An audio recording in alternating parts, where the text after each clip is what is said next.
Bonjour. Alors je vous retrouve pour cette vidéo qui, au moment où je la tourne, est la Pâques de l'année 2024, le 31 mars 2024. Et pour cette Pâques, eh bien, j'avais envie de faire une petite vidéo courte pour parler de ce dont je parle sur cette chaîne, c'est-à-dire s'élever à sa conscience et ouvrir son cœur. Et là, je souhaitais particulièrement parler des conséquences de nos actes. Et que nous n'avons pas toujours conscience en fait des actes que nous posons et surtout des conséquences que cela peut avoir à court, moyen ou long terme. Et donc je voulais simplement faire une petite vidéo là-dessus en fixant sur cet homme tripartite que nous sommes, c'est-à-dire notre fonctionnement au niveau de nos pensées, puis nos sentiments et ensuite notre volonté. Et donc, ce que je souhaitais dire, c'est que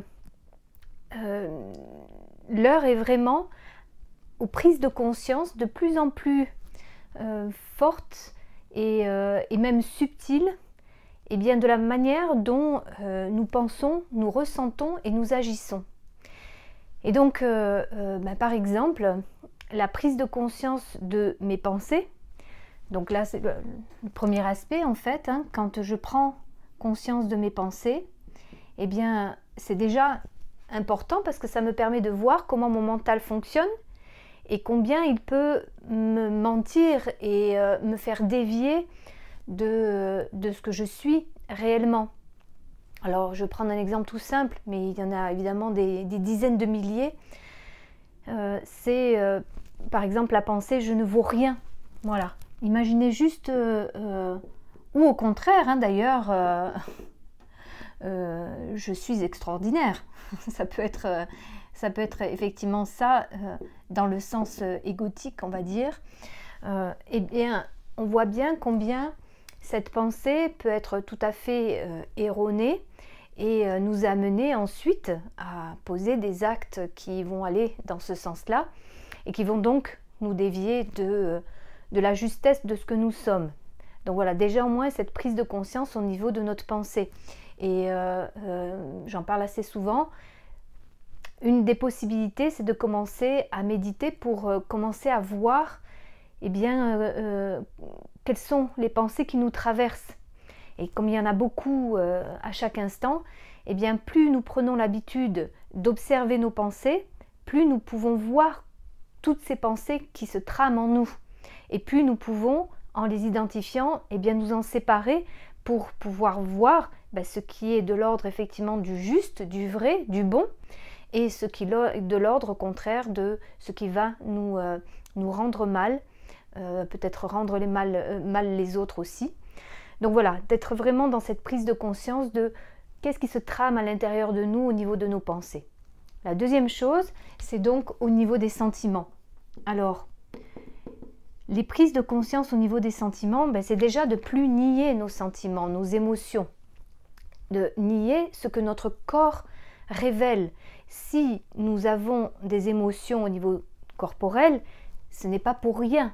Et donc, c'est l'occasion justement de voir ce qui se passe et d'où viennent ces émotions. Pour quelles raisons mon corps agit? On dit souvent que le corps ne ment pas. Et donc là, effectivement, si mon corps réagit au niveau émotionnel, c'est certainement qu'il y a une raison à ça. Et donc si, ou je nie, ou j'en fais au contraire des tonnes, parce que j'ai besoin peut-être du regard de l'autre, eh bien, en fait, je ne vois pas véritablement quel est le message derrière l'émotion que je ressens. Je dis souvent que les émotions sont comme des panneaux indicateurs qui nous permettent d'aller voir plus profondément ce qui se trame là aussi. Et souvent, nos sentiments, nos émotions sont effectivement en lien avec nos pensées. Donc, on voit bien, ou en tout cas, l'idée c'est de voir que certaines pensées peuvent générer des émotions. Et souvent, j'en parle, alors il y a toute une palette d'émotions, bien sûr, mais je parle souvent de ce que nous allons ressentir très fréquemment, j'ai envie de dire même quotidiennement, que sont tout ce qui va être en lien avec la peur et tout ce qui va être en lien avec la frustration. Donc je rappelle, frustration qui entraîne colère et tristesse.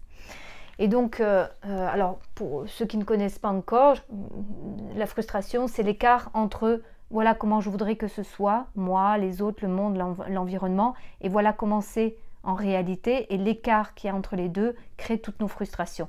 Et donc, toutes les colères et les tristesses qui vont suivre. Et donc, si nous ressentons cela, c'est pas pour rien. Alors, très vite, on va attribuer à la situation extérieure eh bien, ces émotions qui arrivent. Alors, certes, ça peut être des déclencheurs, mais c'est important d'aller voir quand même qu'est-ce qui se trame, pour quelle raison je ressens cette émotion, et que j'aille chercher en moi eh bien, la compréhension du pourquoi mon corps réagit et pourquoi je ressens telle émotion. Voilà, ça c'est pour la deuxième prise de conscience. Et la troisième concerne en fait notre volonté et qui va être en lien avec nos comportements. Donc tous nos gestes qui... alors, juste une précision, par rapport aux sentiments, il y a tout ce qui va être de l'ordre de j'aime, je n'aime pas. Alors, au niveau du comportement, eh bien là, ça va être vraiment tout ce que nous allons faire, les actes que nous allons poser dans notre vie, que ce soit pour nous-mêmes ou par rapport à d'autres, par rapport au monde de manière plus générale. Et là, c'est l'endroit où nous sommes le plus inconscients. Autant les pensées et les émotions, eh bien, nous pouvons commencer à toucher du doigt et à voir ce qu'il y a derrière, autant dans les intentions, on peut commencer aussi à voir, mais autant dans le comportement lui-même, dans les gestes que nous faisons, il y a beaucoup de gestes que nous faisons qui sont totalement inconscients, eh bien, nous n'avons pas justement de conscience. Et l'idée, là, c'est de développer de plus en plus cette conscience-là. Si je développe ma conscience déjà au niveau de mes pensées, au niveau de mes émotions, eh bien, le troisième axe de travail, qui est plus compliqué, plus difficile, plus long, c'est de poser vraiment de la conscience sur nos actes. Et surtout, on voit bien, alors tout s'enchaîne, hein, bien sûr, tout est en lien, que ce soit mes pensées, mes émotions et mes comportements, tout va être en lien.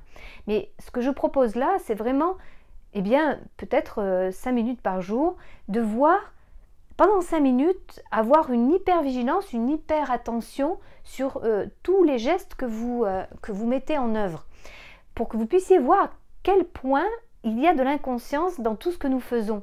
Nous faisons plein de gestes, nous avons plein de comportements, et nous n'avons pas véritablement de conscience dessus. Et donc l'idée, eh bien, c'est de développer cette conscience, parce que derrière cela, ce qui est important, c'est de voir la conséquence des actes que nous posons. Et parfois, nous n'avons même pas conscience des actes que nous posons. Je vais prendre 2-3 exemples. Un comportement par rapport à soi-même, eh bien, c'est manger n'importe comment. Voilà, par exemple. Ou quand je fais du sport, eh bien, je ne tiens pas compte en fait des limites de mon corps. Donc là, on voit que je vais avoir des comportements, mais qui ne me permettent pas en fait d'avoir une certaine conscience de ce que je fais et donc des conséquences que ça peut avoir. Et quand il y a conséquences, alors je me rends compte. Et parfois, et on en est encore là actuellement au niveau de là où nous en sommes de l'évolution de l'humanité, nous avons parfois besoin eh bien, de conséquences de nos actes pour nous faire réaliser eh bien, que nous avons fait certaines choses qui n'étaient pas justes, ou nous avons poussé peut-être trop loin certaines limites. Il y a aussi la culpabilité qui peut nous aider à ça. Alors il ne s'agit pas de la culpabilité de trop se culpabiliser dans le sens ah j'ai mal fait, mais par contre cette culpabilité nous permet de voir la conséquence de certains actes que nous avons posés.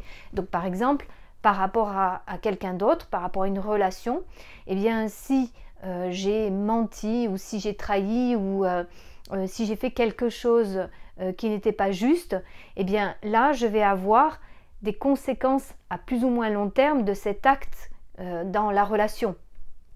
Et puis par rapport au monde aussi, éveiller notre conscience par rapport aux actes que nous posons. Même le plus petit acte, c'est-à-dire d'écraser une fourmi, ça peut être, comme je dis souvent, à des années-lumière d'une certaine conscience du vivant. Or en fait, quand j'écrase une fourmi, j'écrase ce qu'il y a de vivant. Et est-ce que nous avons conscience de tout ce qui nous entoure et du vivant qui nous entoure? Ou alors les forêts que nous décimons pour un tas de raisons. Donc là, voilà, l'idée c'est effectivement de prendre de plus en plus conscience de cela, parce que plus nous développons notre conscience, moins nous laissons notre égoïsme agir. Et donc, plus nous allons trouver une certaine connaissance de nous-mêmes, du coup une connaissance aussi des autres et du monde. Et nous pouvons alors cheminer vers une meilleure humanité. C'est avec plus de compréhension de nous-mêmes, des autres, du monde, et plus d'amour, finalement.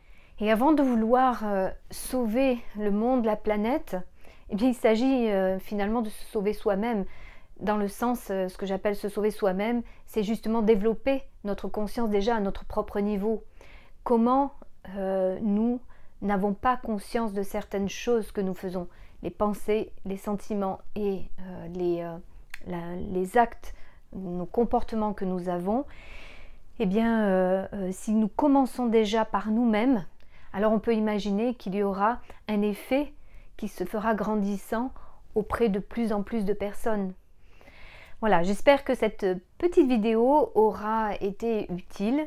Je vous souhaite un bon cheminement vers cette conscience et vous dis à très bientôt.